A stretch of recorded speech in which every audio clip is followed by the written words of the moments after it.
Halo semuanya, selamat datang di channelnya Nicolin.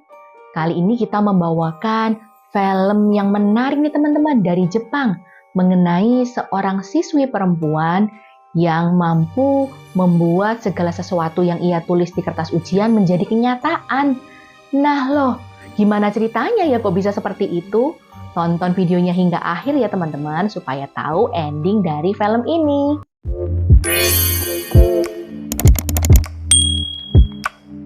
Film ini berawal dari sebuah SMA yang terletak di kota kecil di Jepang. Tokoh utama dari film ini adalah Asuka, seorang siswi yang periang, namun sayangnya secara akademis ia tidak pintar. Walaupun ujiannya mudah, Asuka tidak bisa menjawab satupun dengan benar dan mendapat nilai 0. Pacarnya yang bernama Yoshida menghiburnya dan berkata bahwa angka 0 adalah angka keberuntungannya. Mereka dibentak oleh sang guru karena selalu bersenda gurau. Sang guru khawatir kalau seperti ini terus, Asuka tidak bisa naik kelas. Sekarang adalah saatnya ujian sejarah yang ditakuti oleh Asuka. Pertanyaan pertama mengenai kuil terkenal apa yang dapat mengabulkan permohonan orang dengan melemparkan koin. Tapi Asuka tidak tahu jawabannya dan menjawab dengan asal ya. Pada saat itu, ada cahaya menyala di luar sekolah. Di suatu tempat di tengah kota, tiba-tiba muncul sebuah jalan menuju ke hutan. Keesokan harinya, saat sedang perjalanan menuju ke sekolah, Asuka dan Yoshida menemukan jalur yang aneh tersebut. Mereka tidak pernah melihat jalur tersebut sebelumnya, sehingga mereka penasaran dan memutuskan untuk menjelajahinya. Mereka menemukan sebuah kuil pengabul permohonan. Di sana Asuka memohon dengan melemparkan koin agar ia mendapat nilai 100 pada ujian berikutnya. Setelahnya mereka melanjutkan perjalanan ke sekolah tanpa memikirkan lebih lanjut tentang kuil itu. Di sekolah Asuka melihat ia hanya mendapat nilai 5 pada ujian sebelumnya. Ia menjadi kecewa, lalu ia memutuskan untuk tidur saja. Pada ujian sejarah berikutnya, ada pertanyaan mengenai siapa Perdana Menteri Jepang pada saat ini. Karena tidak tahu jawabannya, ia memutuskan untuk mengisi nama pacarnya pada kertas ujian tersebut. Sayangnya Asuka juga tidak mengetahui jawaban atas soal-soal yang lain, jadi ia mengosonginya. Sepulang sekolah, Asuka mengajak Yoshida untuk main ke rumahnya. Saat masuk di rumah, mereka melihat orang tua Asuka bertengkar. Ayah Asuka seorang salesman yang akan dipecat dari perusahaan, sedangkan sang ibu sayangnya berselingkuh dengan lelaki yang lebih muda. Asuka meminta Yoshida untuk menghiraukannya. Ternyata Asuka memiliki seorang saudara kembar yang bernama Keisuke. Keisuke dulunya adalah seorang murid yang sangat pintar dan berprestasi. Ia selalu mendapat nilai 100, nilai yang sempurna pada setiap ujian. Hingga suatu hari ia gagal saat mengikuti ujian masuk SMA. Sejak saat itu ia menjadi depresi dan mengurung dirinya di dalam kamar. Ia menenggelamkan dirinya dengan bermain games terus-menerus. Bahkan ia tidak berbicara dengan siapapun. Jadi ia memutuskan untuk menyendiri. Asuka sedih membicarakan saudaranya sehingga Yoshida berkata akan membeli sesuatu dari supermarket untuk Asuka. Pada saat itu, sang guru sedang mengoreksi ujian Asuka. Tiba-tiba ada cahaya yang menyala dari kuil pengabul permohonan. Karena telah menunggu lama, Asuka menelepon Yoshida dan menanyakan kapan ia akan datang. Yoshida berkata bahwa ia sangat sibuk sehingga tidak dapat datang ke rumah Asuka. Tidak lama kemudian, Asuka menerima pesan dari temannya yang mengejutkan.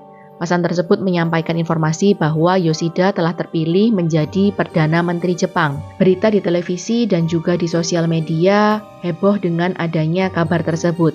Keesokan harinya, Asuka masih terheran-heran. Bagaimana mungkin Yoshida yang pergi berpamitan untuk ke supermarket tiba-tiba terpilih menjadi Perdana Menteri Jepang. Keheranan Asuka semakin bertambah ketika temannya memberikan informasi bahwa ada beberapa presiden dari negara lain yang tiba-tiba menghilang.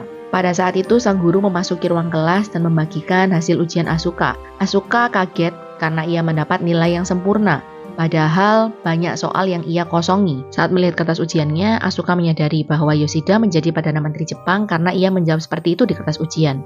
Demikian juga dengan presiden negara lain yang tiba-tiba menghilang, karena Asuka mengosongi jawabannya. Ternyata kuil pengabul permohonan mengabulkan permohonan Asuka untuk mendapat nilai sempurna, namun dengan cara yang berbeda. Untuk memperbaiki kesalahannya, Asuka segera mencari jawaban dari soal-soal ujian tersebut di internet, kemudian mengoreksi jawabannya di kertas ujian itu.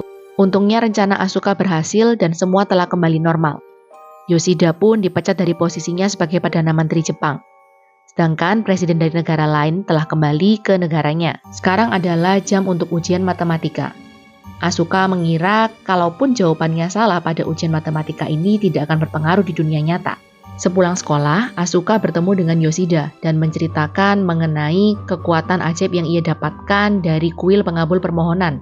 Yoshida tidak percaya dan minta Asuka membuktikannya. Namun tiba-tiba ada menara di tengah kota yang bergoyang-goyang. Asuka menyadari bahwa karena jawabannya di ujian matematika salah yang mengakibatkan menara tersebut bergoyang. Asuka bergegas memperbaiki jawabannya dan untungnya setelah itu menara kembali menjadi normal. Asuka dan Yoshida memutuskan untuk kembali ke kuil pengabul permohonan. Asuka ingin membatalkan permohonannya.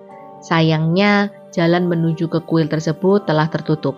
Kini satu-satunya cara agar Asuka tidak mengakibatkan kekacauan di dunia adalah untuk belajar dengan giat. Sayangnya baru beberapa menit Asuka memutuskan untuk belajar, ia tertidur lelap. Saat di sekolah, Asuka dan Yoshida harap-harap cemas menunggu sang guru mengoreksi ujian Asuka. Mereka berharap Asuka tidak menimbulkan terlalu banyak kekacauan. Lagi-lagi Asuka mendapat nilai sempurna di ujiannya. Sesampainya di rumah, Asuka bertemu dengan ayahnya yang nampak sangat gembira. Tanpa disadari Asuka, ia telah menjawab bahwa air keran adalah sumber energi yang sangat berharga. Ayahnya berhasil menjual banyak filter air dan mendapatkan begitu banyak uang karena jawaban Asuka tersebut. Awalnya Asuka panik, namun karena melihat sang ayah gembira, ia memutuskan untuk membiarkannya. Asuka kaget ketika melihat berita di televisi. Ternyata begitu banyak kekacauan terjadi akibat perebutan air, sehingga Asuka memutuskan untuk memperbaiki jawabannya. Tiba-tiba Asuka mendapat ide menggunakan kekuatannya untuk memperbaiki hubungan sang ayah dan sang ibu. Pada ujian berikutnya, ia mengisi nama selingkuhan sang ibu sebagai astronot yang dikirim ke bulan. Karena kejadian itu, hubungan asmara antara sang ibu dan selingkuhannya telah berakhir. Kini fokus sang ibu adalah keluarga dan suaminya. Kemudian Asuka memutuskan untuk menggunakan kekuatannya agar sang saudara kembar mau keluar dari kamarnya dan berbicara dengan yang lain. Asuka memaksakan jawabannya di kertas ujian. Sayangnya, rencana Asuka tidak berhasil sesuai harapan. Alih-alih keluar dari kamar atas keinginan Keisuke sendiri, ternyata sang ayah mendobrak masuk ke kamar Keisuke. Terjadilah keributan di keluarga itu. Pada saat itu, sang ayah bercerita bahwa ia akan dipecat dari perusahaan, dan sang ibu lagi-lagi berselingkuh dengan pria yang lain.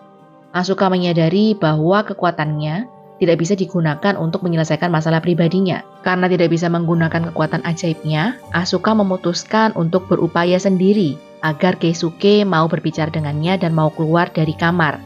Asuka memutuskan untuk belajar di depan kamar Keisuke. Keisuke yang merasa kesal karena mendengar Asuka belajar dengan cara yang salah, akhirnya mau berbicara dengan Asuka dan mengajarinya. Walaupun hanya melalui pintu, namun Asuka sangat senang. Sementara itu, sang ayah berusaha meningkatkan keahliannya menjadi seorang salesman, dan sang ibu memutuskan untuk memblokir semua nomor selingkuhannya. 1 minggu kemudian, Asuka berhasil mendapat nilai sempurna pada ujiannya. Ia berhasil karena kerja kerasnya belajar dengan Keisuke selama ini. Ia memberitahukan kabar baik tersebut kepada Keisuke, namun Keisuke tetap mengurung dirinya. Hingga keesokan paginya, tiba-tiba Keisuke menampakkan dirinya di depan keluarga. Keisuke meminta maaf kepada keluarganya karena telah mengurung dirinya selama ini dan berjanji akan berupaya lebih giat. Suatu hari sepulang sekolah, Asuka menemukan kertas ujiannya yang telah ia robek dan ia masukkan ke dalam kantong. Ternyata, kekuatan Asuka berawal dari kertas ujian tersebut. Ia menuliskan nama kuil pengabul permohonan pada kertas ujian itu. Lalu, secara ajaib, jalan menuju ke kuil tersebut terbuka. Asuka dan Yoshida kembali ke kuil itu dan memohon untuk membatalkan permintaan Asuka. Asuka berharap agar dunia kembali ke normal. Ia menunggu, namun nampaknya tidak ada perubahan, sehingga Asuka menjadi sangat sedih. Di sekolah, lagi-lagi sang guru memberikan ujian kepada para murid. Kali ini adalah ujian geografi. Tiba-tiba Asuka teringat bahwa ia melemparkan koin saat mengajukan permohonan pada kuil. Asuka bergegas menuju ke kuil untuk mengambil kembali koin itu, namun sayangnya sangat susah untuk mengambilnya. Pada saat itu Keisuke sedang berbicara dengan sang ayah dan sang ibu. Mereka berbicara dari hati ke hati, bagaimana agar mereka menjadi keluarga yang harmonis, dan Keisuke melanjutkan hidupnya kembali. Di tempat yang lain, sang guru sedang mengoreksi hasil ujian dari Asuka. Lagi-lagi Asuka mendapatkan nilai yang sempurna. Tiba-tiba ada sinar yang menyala, dan pada saat itu juga Asuka menjatuhkan koin yang berusaha ia ambil dari kuil pengabul permohonan. Beberapa detik kemudian, tidak ada seorang pun di depan kuil, di sekolah, di kota, di negara Jepang, ataupun di dunia. Semua populasi manusia tiba-tiba lenyap. Ternyata ini akibat Asuka yang tidak menjawab pertanyaan mengenai berapa jumlah populasi manusia di dunia saat ini. Dan film pun berakhir. Terima kasih sudah menonton video kami. Please like, comment, share, dan subscribe.